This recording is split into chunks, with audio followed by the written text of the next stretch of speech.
Hello and welcome back to the Minecraft clock tutorial countdown timer thingy.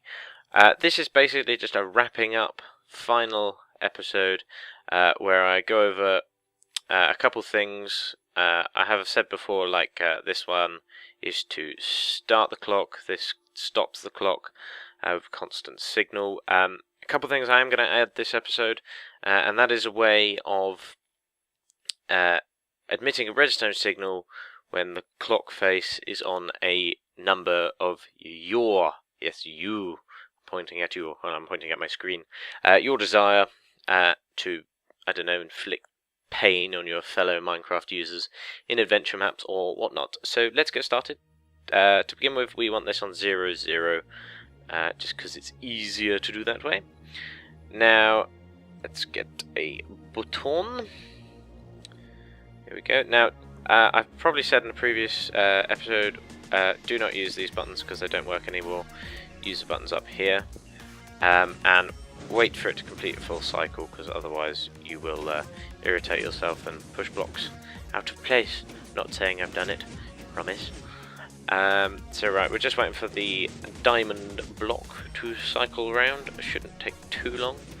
I'm sure I'll find some nice softening music play in the background. Okay, there we go. Diamond block is in. There's a naught. Now we want one on the other side. Let's get rid of this button. Put the button up here. Doosh. Spadoosh. Doosh. Spadoosh. I might speed this up for you. Wow, didn't that go quickly? It was like lightning. Okay, anyway, there we go. We now have 0, 0. Now, in the previous parts of the tutorial, if I go inside the drums, we added this extra ring around the edge and this diamond block. Now, this has a purpose. If you remove that diamond block, you just have a normal, lovely ring of glass. Now, if you put the diamond block in here, next to the rest of them, what would happen is the reading head on the other side would obviously emit a signal. This one here is emitting a signal, and that's fine, but that signal currently doesn't go anywhere. So what we're going to do is we're going to link these two sides up to an AND switch. Going to need some redstone to do that, and we're going to want that signal not to cross. There we go. So we're going to link these up to an AND switch, so when both of these diamond blocks are on the correct number, because obviously you don't have to have 0, 0, you just set the clock to the number you want a redstone signal to be emitted from, and then you place a diamond block. Remember that there is two sets of coding in here, so obviously it goes 1, 2, 3, 4, 5, 6, 7, 8, 9, 10, 0, or doesn't get to 10 actually. 1, 2, 3, 4, 5, 6, 7, 8, 9, 0, 1, 2, 3, 4, 5, 6, 7, 8, 9. So if you want it to go on 0, make sure you've got it on both zeros and not just the 1, 0.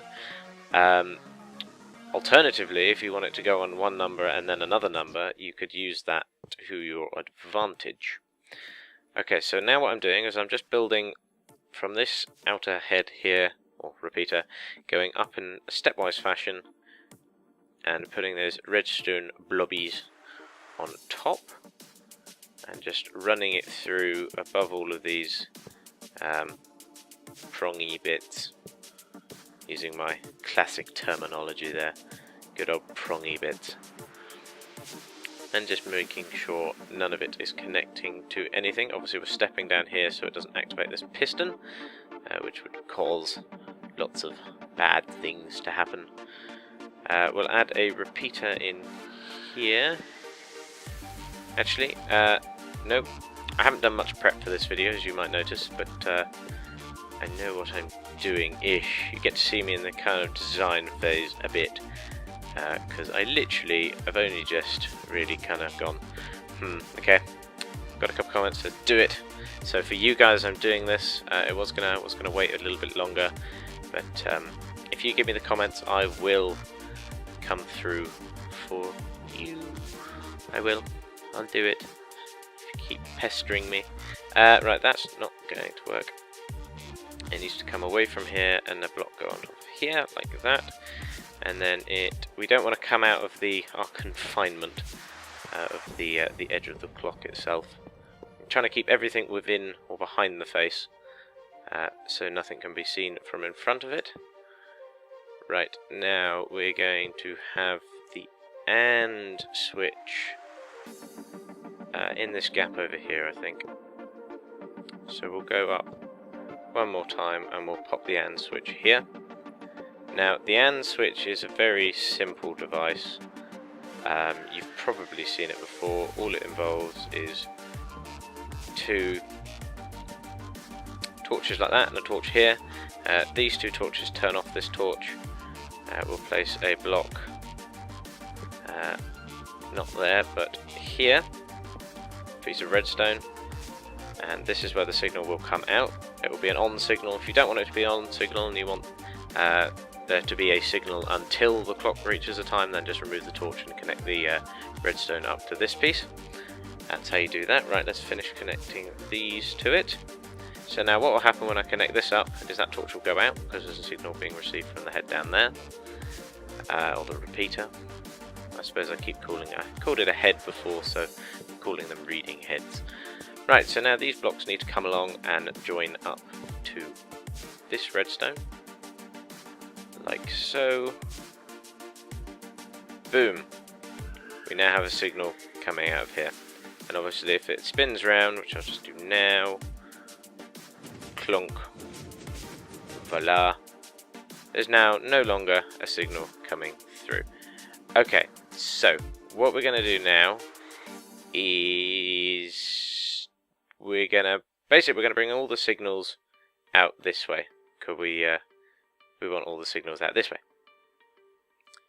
just so you're able to connect everything up to the back of the clock. Now, I lagged out a bit there because everything went dark when I destroyed that switch, because that switch was actually lighting the entire clock. So if I go over here, you'll see everything's gone out. That's a way of turning off the clock, as you might have gathered. So this bit here comes out to wherever you want it to, and just connect that up to what you see fit. Obviously you want a constant on signal to be able to get the face to light up. So there you go. So right, I think in that very short time I've managed to cover everything. So we have our on and our off. We have our, well, that's our start and our stop of timing. We have the face on and off, and we have the output of the signal itself, so you can determine if the clock is on the right number for you. And you could, doesn't matter how many diamond blocks you can put in there, you could put it so every even number you get a signal, or anything you like really. And obviously if you look at the previous videos, you can see how to turn it into a counter, so you could do it as every time it counts to 10 you get a signal, or whatever you want. Anyway, before it gets dark, I said a while ago I was going to fix my amazing bit rubbish colour thingy, so what I'll do is I'll play the credits. It's not really credits, it's annotations, so you can click on to new and exciting videos.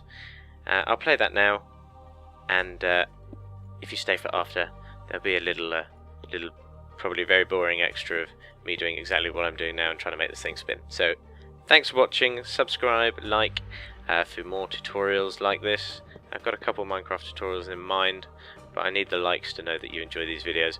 So thanks for watching, and I'll see you either in a minute or next time. Bye!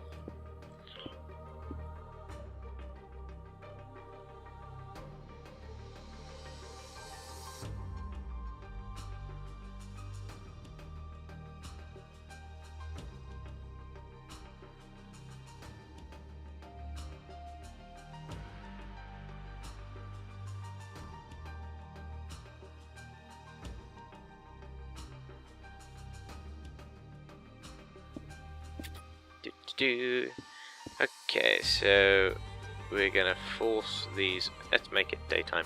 Time set day. There we go.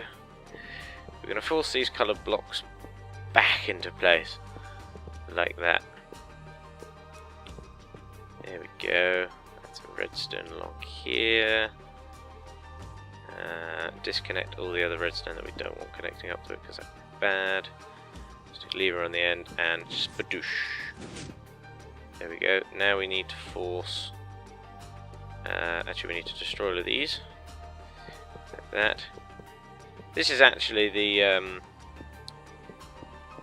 way I kind of worked out how to do the clock. Is I just sat and experimented a lot on stuffs like that thing that I've already showed, and other things. And I got the color wheel, tried to make it, didn't work, so I just decided to make a large clock and see if that worked instead. Lo and behold, it did, and you guys seem to like it, so yay!